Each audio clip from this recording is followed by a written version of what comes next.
വിശദമായ റിപ്പോർട്ടുകളിലേക്ക്. Khamis Mushait Khalidiya KMCCയുടെ സീതി സാഹിബ് ബീഗം സാഹിബ് അവാർഡ് പ്രഖ്യാപിച്ചു. മുസ്ലിം യൂത്ത് ലീഗ് സംസ്ഥാന സെക്രട്ടറി അഡ്വക്കേറ്റ് ഫാത്തിമ തഹ്ലിയയ്ക്കാണ് അവാർഡ്. ഫലകവും പ്രശസ്തി പത്രവും 50,000 രൂപയും അടങ്ങുന്ന അവാർഡ് ഡിസംബർ 13-ന് ഖമീസ് മുഷൈത്തിൽ നടക്കുന്ന ചടങ്ങിൽ സമ്മാനിക്കും. രാഷ്ട്രീയ സാമൂഹ്യ മേഖലയിലെ സേവനങ്ങൾ പരിഗണിച്ചാണ് അവാർഡ്. യൂത്ത് ലീഗ് സംസ്ഥാന പ്രസിഡന്റ് മുനവ്വർ ശിഹാബ് തങ്ങൾ അവാർഡ് പ്രഖ്യാപനം നടത്തി. Khalidiya KMCC president Hussain Koottilangadi അധ്യക്ഷത വഹിച്ചു. ജനറൽ സെക്രട്ടറി നിസാർ കരുവൻ തുരുത്തി സ്വാഗതവും ട്രഷറർ ഷഫീഖ് മഞ്ചേരി നന്ദിയും പറഞ്ഞു.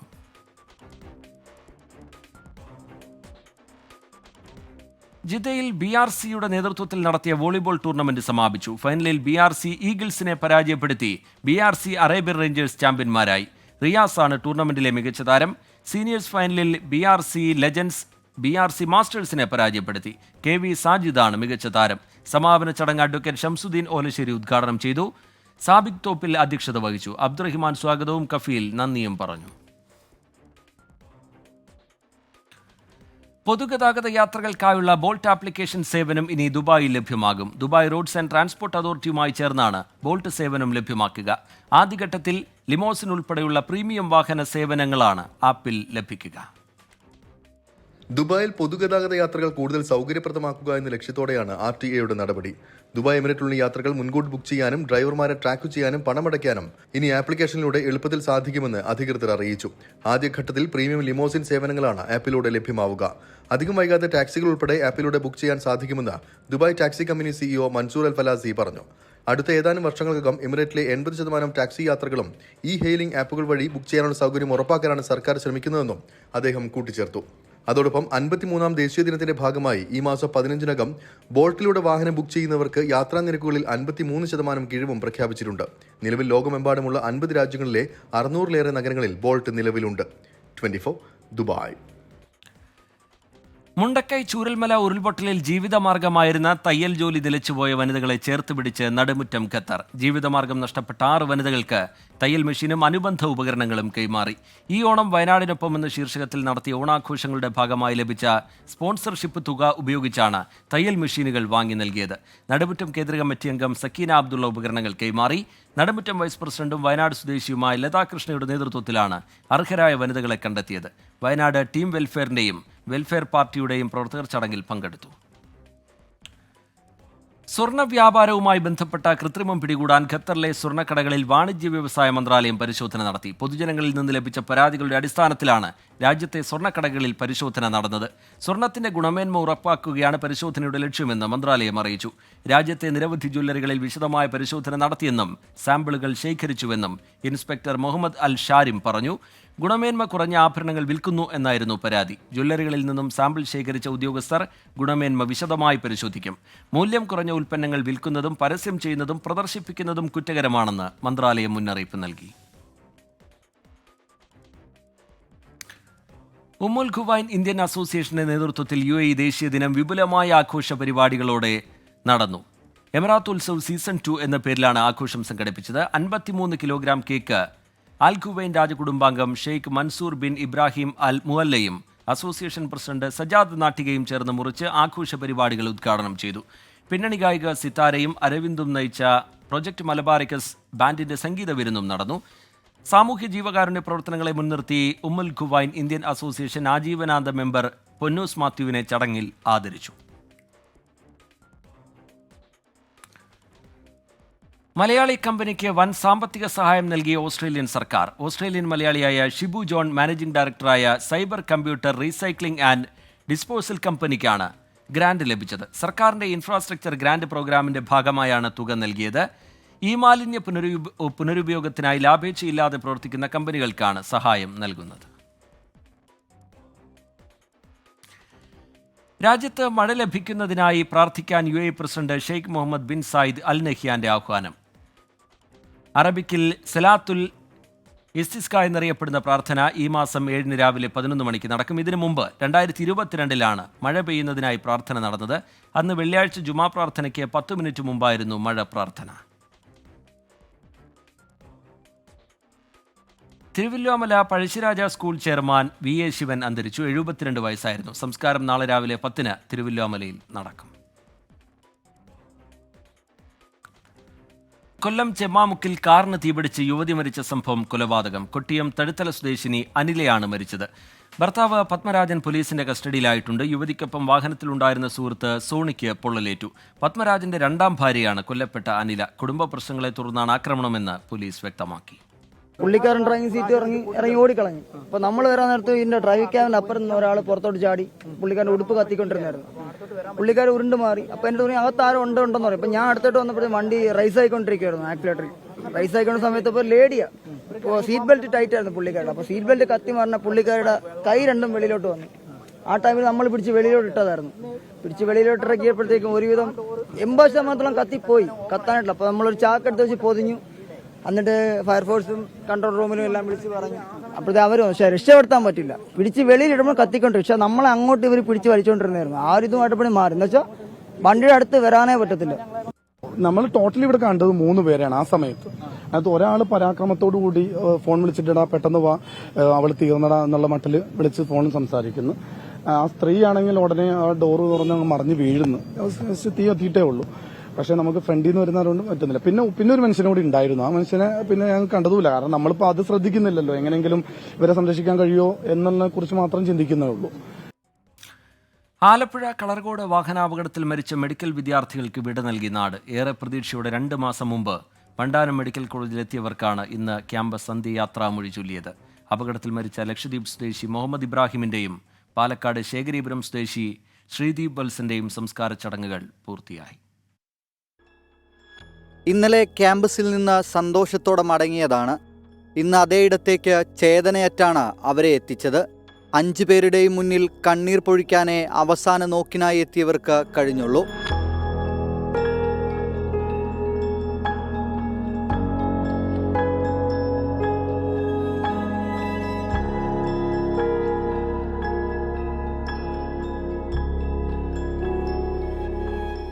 സഹപാഠികളും അധ്യാപകരും മാത്രമല്ല, ഇതിനു മുമ്പ് 5 പേരെയും അറിയാത്ത നിരവധി പേരാണ് അന്ത്യാഞ്ജലി അർപ്പിക്കാൻ മെഡിക്കൽ കോളേജിലെത്തിയത്.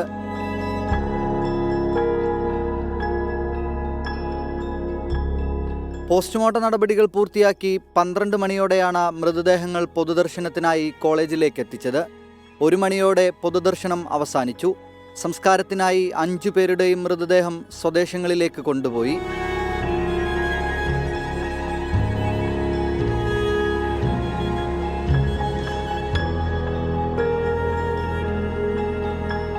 ലക്ഷദ്വീപ് സ്വദേശി മുഹമ്മദ് ഇബ്രാഹിമിന്റെ മൃതദേഹം എറണാകുളം സെൻട്രൽ ജുമാ മസ്ജിദിൽ ഖബറടക്കി.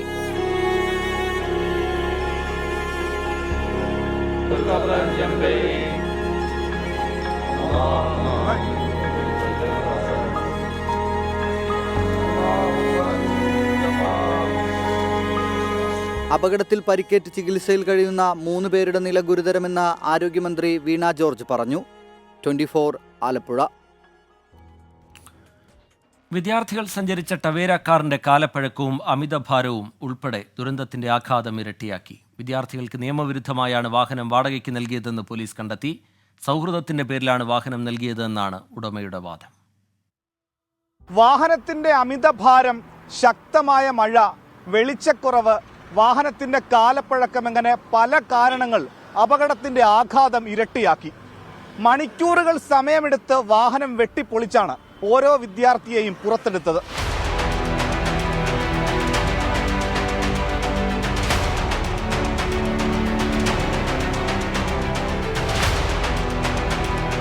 ഒട്ടും സുരക്ഷിതമല്ലാത്ത വാഹനം ഉടമ വാടകയ്ക്ക് നൽകിയതായാണ് പോലീസിന്റെ കണ്ടെത്തൽ. 7 പേരെ മാത്രം ഉൾക്കൊള്ളാവുന്ന വാഹനത്തിൽ സഞ്ചരിച്ചത് 11 പേർ. വാഹന ഉടമ ആലപ്പുഴ വളഞ്ഞവഴി സ്വദേശി ഷാബിൽ ഖാൻ നിയമവിരുദ്ധമായാണ് കാർ വാടകയ്ക്ക് നൽകിയത്. വണ്ടിയുടെ ഡാമേജിൽ നിന്ന് തന്നെ വണ്ടിക്ക് ഇച്ചിരി സ്പീഡ് ഉണ്ടായിരുന്നുള്ള വളരെ വ്യക്തമാണ്. എക്സ്പീരിയൻസ് കുറവുണ്ട് ഡ്രൈവർക്ക്. 5 മാസമായിട്ട് ലൈസൻസ് എടുത്തിട്ട് ഈ വണ്ടിയിൽ 7 പേരിരിക്കേണ്ട വണ്ടിയിൽ 11 പേര് ഇരുന്നിട്ടുണ്ടെങ്കിൽ കൂടുതലാണ്. അപകടത്തിൽ RTO തലത്തിൽ അന്വേഷണം ആരംഭിച്ചതായി ജില്ലാ കളക്ടർ. ഒരു വണ്ടിയെ ഓവർടേക്ക് ചെയ്ത് വന്ന വഴിക്ക് എതിരെ വന്ന ബസ്സുമായിട്ട് കൂട്ടിയിടിച്ചാണ് മനസ്സിലാക്കുന്നത്. അപ്പോൾ പ്രാഥമിക റിപ്പോർട്ടുകൾ അങ്ങനെയാണ്. ഞാൻ RTOയുടെ ലെവലിൽ ഒരു അന്വേഷണം നടത്തേണ്ടത് ക്രമീകരണം ചെയ്തു വരുന്നു. അതേസമയം കാർ വാടകയ്ക്ക് സൗഹൃദത്തിന്റെ പേരിൽ നൽകുകയായിരുന്നു എന്നാണ് കാർ ഉടമയുടെ വാദം. മുഹമ്മദ് ജബ്ബാറുമായി 2 മാസത്തെ പരിചയമുണ്ട്. മുഹമ്മദ് ജബ്ബാർ കണ്ടു പരിചയപ്പെട്ടതാ. റെന്റിന് കൊടുക്കുന്ന പരിപാടിയേ ഇല്ല. എൻ്റെ അടുത്ത് പറഞ്ഞാൽ അത്യാവശ്യമായിട്ടൊന്ന് സിനിമയ്ക്ക് പോകണം, അവധി ആയതുകൊണ്ട് ഒരു ചാൻസ് കിട്ടിയതായിരിക്കും. ആ വണ്ടി ഒന്ന് പോവാം, ഞാൻ ആവശ്യത്തിനുള്ള ഡീസൽ അടിച്ചോളാം എന്ന് പറഞ്ഞ് എൻ്റെ ആ വണ്ടി എടുത്തുകൊണ്ട് പോയതാണ്. ഉടമയുടെ മൊഴി പോലീസോ മോട്ടോർ വാഹന വകുപ്പോ വിശ്വാസത്തിലെടുത്തിട്ടില്ല. ലൈസൻസും പെർമിറ്റുമില്ലാതെ ആർക്കും യഥേഷ്ടം എത്ര പേരുമായും സഞ്ചരിക്കാവുന്ന വാടക വാഹനങ്ങളാണ് ഇതുപോലെയുള്ള അപകടങ്ങൾക്ക് പിന്നിൽ. നിരത്തുകളിലെ മനുഷ്യജീവനുകളെ സംരക്ഷിക്കാൻ ഇത്തരം കള്ള ടാക്സികൾക്ക് കടിഞ്ഞാണിട്ടേ മതിയാകൂ. ഷിബിൻ ബഷീറിനൊപ്പം മനീഷ് മഹിവാൽ, 24 ആലപ്പുഴ. തിരുവനന്തപുരം തൈക്കാട് ശിശുക്ഷേമ സമിതിയിൽ 2.5 വയസ്സുകാരിക്ക് നേരെ ആയമാരുടെ ക്രൂരത. കിടക്കയിൽ മൂത്രമൊഴിച്ചതിന് കുഞ്ഞിന്റെ സ്വകാര്യ ഭാഗങ്ങളിലടക്കം നഖം കൊണ്ട് മുറിവേൽപ്പിച്ചു. ശിശുക്ഷേമ സമിതി ജനറൽ സെക്രട്ടറിയുടെ പരാതിയിൽ 3 പേരെ പോക്സോ ചുമത്തി മ്യൂസിയം പോലീസ് അറസ്റ്റ് ചെയ്തു. കിടക്കയിൽ മൂത്രമൊഴിച്ചതിനാണ് കൊച്ചു കുഞ്ഞിനോട് ക്രൂരത. നവംബർ 30-ന് കെയർടേക്കർ കുഞ്ഞിനെ കുളിപ്പിച്ചപ്പോൾ സ്വകാര്യ ഭാഗങ്ങളിൽ മുറിവ് ശ്രദ്ധയിൽപ്പെട്ടു. തുടർന്ന് ആശുപത്രിയിൽ പ്രവേശിപ്പിച്ചു. ഡോക്ടർമാർ നടത്തിയ പരിശോധനയിൽ നഖം കൊണ്ട് മുറിവേൽപ്പിച്ച പാടുകൾ കണ്ടെത്തി. ജനനേന്ദ്രിയത്തിലും ശരീരത്തിന്റെ പല ഭാഗത്തും മുറിവുകളുണ്ട്. അന്നുതന്നെ CWC general secretary museum police സ്റ്റേഷനിൽ പരാതി നൽകി. കുട്ടികളെ പരിചരിക്കുന്നവരെ ചോദ്യം ചെയ്തതോടെ കുറ്റം സമ്മതിച്ചു. താൽക്കാലിക ജീവനക്കാരി അജിതയാണ് കുഞ്ഞിനെ ഉപദ്രവിച്ചത്. സിന്ധുവും മഹേശ്വരിയും വിവരം മറച്ചുവെച്ചു. ഇവർക്കെതിരെ പോക്സോ, ജുവനൈൽ ജസ്റ്റിസ് ആക്ട് വകുപ്പുകൾ ചുമത്തി കേസെടുത്തു. തുടർച്ചയായി ഡ്യൂട്ടിയിലുണ്ടായിരുന്ന ആ ഒരാഴ്ചക്കാലം ഡ്യൂട്ടിയിലുള്ള മുഴുവൻ ആളുകളെ ഞങ്ങൾ മാറ്റി നിർത്തുകയാണ് ചെയ്തത്. വളരെ സുതാര്യമാണ്, ഒരു മറച്ചുവെപ്പ് ഇക്കാര്യത്തിൽ ഉണ്ടായിട്ടില്ല. അച്ഛനും അമ്മയും മരിച്ച 2.5 വയസ്സുകാരിയെയും 1.5 വയസ്സുള്ള സഹോദരനെയും 1 മാസം മുമ്പാണ് ബന്ധുക്കൾ CWCയിൽ ഏൽപ്പിച്ചത്. അറസ്റ്റിലായ 3 പേരും വർഷങ്ങളായി ഇവിടെ ജോലി ചെയ്യുന്ന കരാർ ജീവനക്കാരാണ്. ഇവരെ കൂടാതെ അന്ന് ഡ്യൂട്ടിയിലുണ്ടായിരുന്ന 7 പേരെയും ജോലിയിൽ നിന്ന് പിരിച്ചുവിട്ടു. ബാലാവകാശ കമ്മീഷനും സംഭവത്തിൽ ഇടപെട്ടിട്ടുണ്ട്. തൈക്കാട് ആശുപത്രിയിൽ ചികിത്സയിലുള്ള കുഞ്ഞിന്റെ ആരോഗ്യനില തൃപ്തികരമാണെന്ന് ശിശുക്ഷേമ സമിതി അറിയിച്ചു. 24 തിരുവനന്തപുരം. തൃപ്പൂണിത്തുറ പൂർണ്ണത്രയീശ ക്ഷേത്രത്തിലെ ആന എഴുന്നള്ളിപ്പിൽ കേസെടുത്ത് വനംവകുപ്പ്. വൃശ്ചികോത്സവത്തിലെ ആന എഴുന്നള്ളിപ്പിൽ ഹൈക്കോടതി മാർഗനിർദ്ദേശങ്ങൾ പാലിച്ചില്ല എന്ന് കാണിച്ചാണ് സാമൂഹ്യ വനവൽക്കരണ വിഭാഗം കേസെടുത്തത്. എന്നാൽ മാർഗനിർദ്ദേശങ്ങൾ പാലിച്ചാണ് എഴുന്നള്ളിപ്പ് നടത്തിയതെന്ന് ഉത്സവാഘോഷ കമ്മിറ്റി ഭാരവാഹികൾ പറഞ്ഞു. തൃപ്പൂണിത്തുറ പൂർണ്ണത്രയീശ ക്ഷേത്രത്തിലെ വൃശ്ചികോത്സവത്തിൽ തൃക്കേട്ട ദിനത്തിലെ എഴുന്നള്ളിപ്പിന്റെ പേരിലാണ് കേസ്. ആനപ്പന്തലിൽ 15 ആനകളെ 3 മീറ്റർ അകലപരിധി പാലിക്കാതെ നിർത്തിയതിനാണ് വനം വകുപ്പിന്റെ സാമൂഹ്യ വനവൽക്കരണ വിഭാഗം കേസെടുത്തത്. വന്യജീവി സംരക്ഷണ നിയമം, നാട്ടാന പരിപാലന ചട്ടം എന്നിവ പ്രകാരമാണ് കേസ്. കൊച്ചിൻ ദേവസ്വം ബോർഡ് സെക്രട്ടറി, വൃശ്ചികോത്സവാഘോഷ കമ്മിറ്റി ഭാരവാഹികൾ എന്നിവർക്കെതിരെയാണ് കേസ്. ആനകൾ തമ്മിൽ 3 മീറ്റർ അകലവും ആനകളും ആളുകളും തമ്മിൽ 8 മീറ്റർ അകലവും പാലിച്ചിരുന്നില്ല എന്ന് സോഷ്യൽ ഫോറസ്ട്രി വിഭാഗം പറഞ്ഞു. എന്നാൽ മാർഗനിർദ്ദേശങ്ങൾ പാലിച്ചാണ് എഴുന്നള്ളിപ്പ് നടത്തിയതെന്ന് ഉത്സവാഘോഷ കമ്മിറ്റി ഭാരവാഹികൾ പറഞ്ഞു. മഴ പെയ്തതോടെയാണ് ആനകളെ ആനപ്പന്തലിൽ കയറ്റി നിർത്തിയത്. കേസെടുത്ത കാര്യം അറിയില്ലെന്നും ഭാരവാഹികൾ പറഞ്ഞു. ഉത്സവങ്ങളിലെ ആന എഴുന്നള്ളിപ്പുമായി ബന്ധപ്പെട്ട വിഷയം നാളെയാണ് ഹൈക്കോടതി വീണ്ടും പരിഗണിക്കുന്നത്. മാർഗനിർദ്ദേശങ്ങൾ ലംഘിച്ചാൽ കേസെടുത്ത കാര്യം വനം വകുപ്പ് കോടതിയെ അറിയിക്കും. 24 കൊച്ചി. വയനാട് ചുണ്ടേലിൽ ജീപ്പും ഓട്ടോറിക്ഷയും കൂട്ടിയിടിച്ചുണ്ടായ അപകടം ആസൂത്രിതമെന്ന ആരോപണവുമായി മരിച്ച നവാസിന്റെ ബന്ധുക്കളും നാട്ടുകാരും. ജീപ്പ് ഓടിച്ചിരുന്ന സുമിൽ ഷാദും നവാസും തമ്മിൽ വ്യക്തിവൈരാഗ്യമുണ്ടായിരുന്നു. ഇത് അപകടമല്ലെന്നും കൊലപാതകമാണെന്നും ചൂണ്ടിക്കാട്ടി ബന്ധുക്കൾ പോലീസിൽ പരാതി നൽകി. ഇന്നലെയാണ് ചുണ്ടേൽ അമ്മാറ ആനോത്ത് റോഡിൽ ഥാർ ജീപ്പും ഓട്ടോറിക്ഷയും കൂട്ടിയിടിച്ച ഓട്ടോ ഡ്രൈവറായ നവാസ് മരിക്കുന്നത്. ജീപ്പ് ഓടിച്ചിരുന്നത് സുമിൽ ഷാദ്. ഇയാളുടെ ഹോട്ടലും നവാസിന്റെ സ്റ്റേഷനറി കടയും ചുണ്ടേൽ കോഴിക്കോട് റോഡിന് ഇരുവശത്താണ്. ഇരുവരും തമ്മിൽ വ്യക്തിവൈരാഗ്യമുണ്ടായിരുന്നുവെന്നാണ് ബന്ധുക്കളുടെ ആരോപണം. ഗുരുതരമായ ഗൂഢാലോചന ഭാഗമായിട്ടുള്ള ഒരു മർഡർ ആക്സിഡൻ്റാണ് എന്നാണ് നമ്മളിത് കണ്ട് മനസ്സിലാക്കാനുള്ളത്. എന്നുവെച്ചാൽ പ്ലാൻ ചെയ്ത് കറക്റ്റ് ഇതിൻ്റെ പുറകിൽ ഒരു ചെയ്ത വ്യക്തി മാത്രമല്ല, ഇതിൽ ഗൂഢാലോചനയിൽ പല ഇതിലും വ്യക്തികളും ഇൻവോൾവ് ആണ്. അവനെ വിളിച്ചു വരുത്തി ശരിക്ക് കറക്റ്റായിട്ട് ചെയ്ത ഇതാണ്, ആക്സിഡൻറ്റ് മർഡറാണ്. ചുണ്ടേൽ സുമിൽ ഷാദ് ഏറെ നേരം കാത്തുനിൽക്കുകയും ഫോൺ വന്നപ്പോൾ പെട്ടെന്ന് എടുത്തു പോവുകയും ചെയ്യുന്ന CCTV ദൃശ്യങ്ങളുണ്ടെന്നും ബന്ധുക്കൾ പറയുന്നു. ഇതിനുശേഷമാണ് അപകടം. ഇരുവാഹനങ്ങൾക്കും 100 മീറ്ററോളം ദൂരക്കാഴ്ച കിട്ടുന്ന സ്ഥലത്തെ അപകടം ദുരൂഹമെന്നും നാട്ടുകാർ. ഈ ആക്സിഡന്റ് നടത്തിയ ആ വ്യക്തി എന്ന് പറയുന്നത് 1 മണിക്കൂറോളം അന്ന് രാവിലെ ചുണ്ട എസ്റ്റേറ്റ് പള്ളിയുടെ മുമ്പിൽ വണ്ടി നിർത്തുന്ന കൃത്യമായ സാഹചര്യം ഉണ്ടായിരുന്നു. അപ്പോൾ അതിൻ്റെ CCTV ദൃശ്യങ്ങളും അതേപോലെ തന്നെ കൃത്യമായിട്ട് ദൃക്സാക്ഷികളും അതിലുണ്ടായിരുന്നു. കൃത്യമായിട്ടുള്ള അന്വേഷണം തന്നെ വേണം. കേവലം ഒരു ആക്സിഡന്റ് കേസ് എന്ന് പറഞ്ഞ് അതിനെ എഴുതിത്തള്ളാൻ വേണ്ടിയിട്ട് നമുക്ക് സാധിക്കില്ല. മൂപ്പൻസ് മെഡിക്കൽ കോളേജിൽ ചികിത്സയിൽ കഴിയുന്ന സുമിൽ ഷാദ പോലീസ് നിരീക്ഷണത്തിലാണ്. നിലവിൽ മനഃപൂർവ്വമല്ലാത്ത നരഹത്യക്കാണ് കേസെടുത്തിട്ടുള്ളത്. ബന്ധുക്കളുടെ ആരോപണമടക്കമുള്ള കാര്യങ്ങളിൽ അന്വേഷണം തുടരുകയാണെന്ന് പോലീസ് വ്യക്തമാക്കി. നവാസിന്റെ മൃതദേഹം ഖബറടക്കിയ ശേഷം നാട്ടുകാർ സുമിൽ ഷാദിന്റെ ഹോട്ടൽ അടിച്ചു തകർത്തു. 24 വയനാട്. ബംഗ്ലാദേശിൽ ജയിലിൽ കഴിയുന്ന ഇസ്കോൺ സന്യാസി ചിന്മോയ് കൃഷ്ണദാസിന് ജാമ്യമില്ല. അഭിഭാഷകൻ ഹാജരാകാത്തതിനാലാണ് ജാമ്യം ലഭിക്കാത്തത്. ആക്രമണത്തിൽ പരിക്കേറ്റ കൃഷ്ണദാസിന്റെ അഭിഭാഷകൻ രമൺ റോയ് ഗുരുതരാവസ്ഥയിലെന്ന് കൊൽക്കത്ത ഇസ്കോൺ. അഭിഭാഷകനില്ലാത്തതിനാൽ ജാമ്യം തേടിയുള്ള ചിന്മോയ് കൃഷ്ണദാസിന്റെ അപേക്ഷ കോടതി അംഗീകരിച്ചില്ല. ജാമ്യാപേക്ഷയെ ബംഗ്ലാദേശ് സർക്കാർ ശക്തമായി എതിർക്കുകയും ചെയ്തതോടെ കേസ് പരിഗണിക്കുന്നത് ജനുവരി 2 മാറ്റി. കൃഷ്ണദാസിന്റെ അഭിഭാഷകൻ രമൺ റോയിയെ ഒരു സംഘം വീട്ടിൽ കയറി ആക്രമിച്ചതായും രമൺ റോയ് ഗുരുതരാവസ്ഥയിൽ ICUവിലാണെന്നും കൊൽക്കത്ത ഇസ്കോൺ അറിയിച്ചു. ചിന്മോയ് കൃഷ്ണദാസിന്റെ അറസ്റ്റിനെതിരെ നടന്ന പ്രതിഷേധത്തിൽ അഗർത്തലയിലെ ബംഗ്ലാദേശ് അസിസ്റ്റന്റ് ഹൈക്കമ്മീഷൻ ഓഫീസ് തകർത്ത് ദേശീയ പതാക നീക്കം ചെയ്ത സംഭവത്തിൽ 7 പേരെ പോലീസ് അറസ്റ്റ് ചെയ്തു. കൃത്യനിർവഹണത്തിൽ വീഴ്ച വരുത്തിയ 3 പോലീസ് ഉദ്യോഗസ്ഥരെ സസ്പെൻഡ് ചെയ്തു. സംഭവത്തിന് പിന്നാലെ ഡൽഹിയിലെ ബംഗ്ലാദേശ് ഹൈക്കമ്മീഷനും മറ്റ് ഡെപ്യൂട്ടി അസിസ്റ്റന്റ് ഹൈക്കമ്മീഷനുകൾക്കും സുരക്ഷ വർദ്ധിപ്പിക്കാൻ വിദേശകാര്യ മന്ത്രാലയം നിർദ്ദേശം നൽകി. ഓഫീസിന് നേരെയുണ്ടായ ആക്രമണത്തിൽ ബംഗ്ലാദേശ് കടുത്ത പ്രതിഷേധം രേഖപ്പെടുത്തി. ചിന്മോയ് കൃഷ്ണദാസിന്റെ അറസ്റ്റിൽ ഇന്ത്യ ബംഗ്ലാദേശ് നയതന്ത്ര ബന്ധം വഷളായി. ഇരു രാജ്യങ്ങളും തമ്മിലുള്ള വാണിജ്യ ബന്ധവും പ്രതിസന്ധിയിലാണ്. 24 ഡൽഹി. ആലപ്പുഴയിൽ അസാധാരണ വൈകല്യത്തോടെ നവജാത ശിശു ജനിച്ച സംഭവത്തിൽ ആരോപണ വിധേയനായ ഡോക്ടേഴ്സിനെ താക്കീത് ചെയ്യണമെന്ന് അന്വേഷണ റിപ്പോർട്ട്. ഡോക്ടേഴ്സിന് ചികിത്സാ പിഴവുണ്ടായിട്ടില്ല എന്നും യുവതിയുമായി ആശയവിനിമയം നടത്തുന്നതിലാണ് വീഴ്ച എന്നുമാണ് കണ്ടെത്തൽ. ഇതോടെ ഡോക്ടേഴ്സിനെതിരെ കടുത്ത നടപടി ഉണ്ടാകില്ല എന്ന് ഉറപ്പായി. ആരോഗ്യവകുപ്പ് അഡീഷണൽ ഡയറക്ടറുടെ അന്വേഷണ റിപ്പോർട്ടിലാണ് ഡോക്ടർമാർക്ക് വീഴ്ച സംഭവിച്ചിട്ടില്ലെന്ന് വ്യക്തമാക്കുന്നത്. ചികിത്സയുമായി ബന്ധപ്പെട്ട കാര്യത്തിൽ ആലപ്പുഴ വനിതാ ശിശു ആശുപത്രിയിലെ ഡോക്ടർമാർ പിഴവ് വരുത്തിയില്ല. എന്നാൽ കുഞ്ഞിന്റെ മാതാവുമായി ആശയവിനിമയം നടത്തുന്നതിൽ വീഴ്ച സംഭവിച്ചു. പ്രസവ സമയത്തെ ആരോഗ്യ പ്രശ്നങ്ങളെക്കുറിച്ച് യുവതിയെ ബോധ്യപ്പെടുത്തിയില്ലെന്നാണ് വിദഗ്ധ സംഘത്തിന്റെ റിപ്പോർട്ടിൽ പറയുന്നത്. ചികിത്സാ പിഴവില്ലെങ്കിലും ആശയവിനിമയം നടത്താത്തതിൽ ഡോക്ടർമാരെ കർശനമായി താക്കീത് ചെയ്യണമെന്ന് അഡീഷണൽ ഡയറക്ടറുടെ റിപ്പോർട്ട് ശുപാർശ ചെയ്യുന്നു. ഇന്നലെ രാത്രിയോടെയാണ് വിദഗ്ധ സംഘം ആരോഗ്യമന്ത്രിക്ക് റിപ്പോർട്ട് സമർപ്പിച്ചത്. പ്രത്യേക മെഡിക്കൽ ബോർഡ് രൂപീകരിച്ചായിരിക്കും കുഞ്ഞിന്റെ തുടർ ചികിത്സ. സർക്കാർ ആശുപത്രികളിൽ സ്കാനിങ്ങിന് വിദഗ്ധരായ ഡോക്ടർമാരില്ലെന്ന് KGMO കുറ്റപ്പെടുത്തി. റേഡിയോ ഡയഗ്നോസിസ് സ്പെഷ്യലിസ്റ്റ് ഡോക്ടർമാർ വേണം. ആധികാരികമായി സ്കാനിംഗ് നടത്തേണ്ടതും വിശകലനം ചെയ്ത റിപ്പോർട്ട് തയ്യാറാക്കേണ്ടതും ഇവരാണെന്നും KGMO പറയുന്നു. MG പ്രതീഷ്, 24 തിരുവനന്തപുരം. പാലക്കാട്ടെ വിവാദമായ ട്രോളി ബാഗ് ആരോപണത്തിൽ നിന്ന് പുറകോട്ടില്ലെന്ന് CPIM. കുറുവാ സംഘത്തെ ചോദ്യം ചെയ്ത മാതൃകയിൽ കോൺഗ്രസ് നേതാക്കളെ ചോദ്യം ചെയ്തിരുന്നെങ്കിൽ കള്ളപ്പണം കണ്ടെത്താൻ കഴിയുമായിരുന്നെന്ന് CPIM ജില്ലാ സെക്രട്ടറി EN സുരേഷ് ബാബു പറഞ്ഞു. കുറുവാ സംഘവുമായി തനിക്ക് ബന്ധമില്ല എന്നും ജില്ലാ സെക്രട്ടറി പറയുന്നതിന് പാർട്ടിക്കാർ പോലും വില കൽപ്പിക്കുന്നില്ല എന്നും ബോധ്യമായെന്നും രാഹുൽ മാങ്കൂട്ടത്തിൽ തിരിച്ചടിച്ചു. ട്രോളി ബാഗ് വിവാദത്തിൽ നിന്ന് പുറകോട്ടില്ലെന്നും പണം ഒളിപ്പിക്കാൻ കൂടുതൽ സമയം കിട്ടിയതാണ് കോൺഗ്രസിന് സഹായകമായതെന്നുമാണ് EN സുരേഷ് ബാബുവിന്റെ ആരോപണം. പോലീസിന്റെ ഭാഗത്ത് വീഴ്ചയുണ്ടായിട്ടില്ലെന്നും CPIM ജില്ലാ സെക്രട്ടറി. കുറുവാ സംഘത്തിനെ ചോദ്യം ചെയ്യും പോലെ ഈ പറയുന്ന സംഘത്തെ ചോദ്യം ചെയ്ത കാര്യങ്ങൾ വെളിവരും. ഈ പണത്തിന്റെ ഒഴുക്കാണ് BJPയുടെ വോട്ടും കോൺഗ്രസിന് വന്നത്, SDPIയുടെയും ജമാഅത്തെ ഇസ്ലാമിന്റെ വോട്ടും കോൺഗ്രസിന് വന്നത്. ഏതന്വേഷണത്തെയും സ്വാഗതം ചെയ്യുന്നുവെന്നാണ് രാഹുൽ മാങ്കൂട്ടത്തിന്റെ മറുപടി. ഈ കുറുവാ സംഘമായിട്ടുള്ള ബന്ധം എനിക്കില്ല.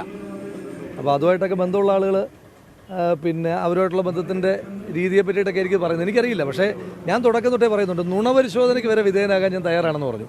നീലപ്പെട്ടി വിവാദത്തിൽ CPIMനകത്ത് തന്നെ തെരഞ്ഞെടുപ്പ് സമയത്ത് ഭിന്നസ്വരങ്ങൾ ഉയർന്നിരുന്നു.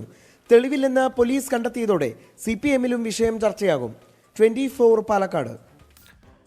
കരുവന്നൂർ സഹകരണ ബാങ്ക് തട്ടിപ്പുമായി ബന്ധപ്പെട്ട കള്ളപ്പണ കേസിൽ പ്രതികളുടെ ജാമ്യത്തിനെതിരെ ED സുപ്രീം കോടതിയിലേക്ക്. പ്രതികൾ കുറ്റം ചെയ്തതായി കരുതാൻ കാരണമില്ലെന്നതുൾപ്പെടെയുള്ള ഹൈക്കോടതി പരാമർശങ്ങൾ നീക്കണമെന്ന് ED ആവശ്യപ്പെടും.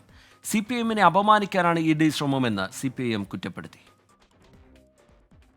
ഹൈക്കോടതി ഉത്തരവിലെ പരാമർശം കേസിന്റെ വിചാരണയടക്കം ബാധിക്കുമെന്ന വിലയിരുത്തലിലാണ് അപ്പീൽ നൽകാൻ ED നീക്കം ആരംഭിച്ചത്.